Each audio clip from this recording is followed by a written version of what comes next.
Welcome back. So I promised you David Walker's appeal, and I will be reading segments of his 4 articles. I'm starting with the preamble, and it was addressed to the colored citizens of the world, but in particular and very expressly to those of the United States of America. Written around 1829. My dearly beloved brethren and fellow citizens, having traveled over a considerable portion of these United States and having in the course of my travels taken the most accurate observation of things as they exist, the result of my observation has warranted the full and unshaken conviction that we, colored people of these United States, are the most degraded, wretched, and abject set of beings that ever lived since the world began. And I pray God that none like us may ever live until time shall be no more.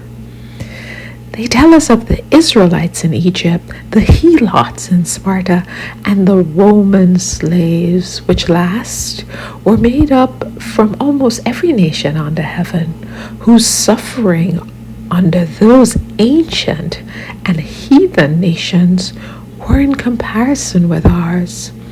Under this enlightened and Christian nation, no more than a cipher, little more than the name and form of slavery, while wretchedness and endless miseries were reserved apparently in a vial to be poured out upon our fathers, ourselves, and our children by Christian Americans. I'm fully aware in making this appeal to my much afflicted and suffering brethren that I shall not only be assailed by those whose greatest earthly desires are to keep us in abject ignorance and wretchedness, and who are of the firm conviction that heaven has designed us and our children to be slaves and beasts of burdens to them and their children. They still think it 2025 they had a plan to put us back on the plantation working as farmers. I say I do not only expect to be held up to the public as an ignorant, impudent, and restless disturber of the public peace by such avaricious creatures, as well as a mover of insubordination, and perhaps put in prison or to death for giving a superficial exposition of our mysteries and exposing tyrants. I will only ask one question here.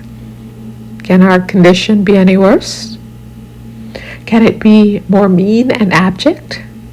If there are any changes, will they not be for better, though they may appear at first for the worst?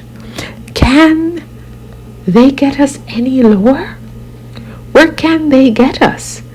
They cannot treat us worse, for they well know the day they do it, they are gone. But against all accusations which may or can be preferred against me, I appeal to heaven for my motive in writing, who knows that my object is, if possible, to awaken in the breasts of my afflicted, degrading, and slumbering brethren a spirit of enquiry and investigation respecting our miseries and wretchedness in this republican land of liberty. And as the inhuman system of slavery is the source from which most of our miseries proceed, I shall begin with that curse to the nations, which has spread terror and devastation through so many nations of antiquity. That fact is, the labor of slaves comes so cheap to the avaricious usurpers, and is of such great utility to the country where it exists, that those who are actuated only by sordid avarice overlook the evils. And being a just and holy being, God will at one day appear fully in behalf of the oppressed and arrest the progress of the avaricious oppressors. The Lord our God will bring utter destruction upon them. For not unfrequently will God cause them to rise up one against another, to be split and divided, and to oppress each other, and sometimes to open hostilities with sword in hand. Oh, he saw the civil war and beyond. Some may ask, what is the matter with this united and happy people? The world is asking it right now. Some say it is caused by political usurpers, tyrants, oppressors, but has not the Lord an oppressed and suffering people among them? Does the Lord condescend to hear their cries and see their tears in consequence of oppression? Will God let the oppressor rest comfortably and happy always?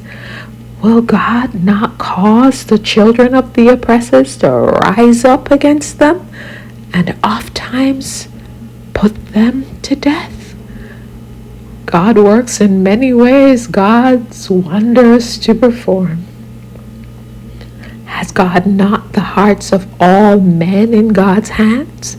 Will God suffer one part of God's creatures to go on oppressing and treating another like brutes, always with impunity? I ask every man who has a heart and is blessed with the privilege of believing, is not God a God of justice to all God's creatures? I say, if God gives you peace and tranquility and suffers you thus to go on afflicting us and our children, would God be to us a God of justice? Tell me what you think. Thanks for listening.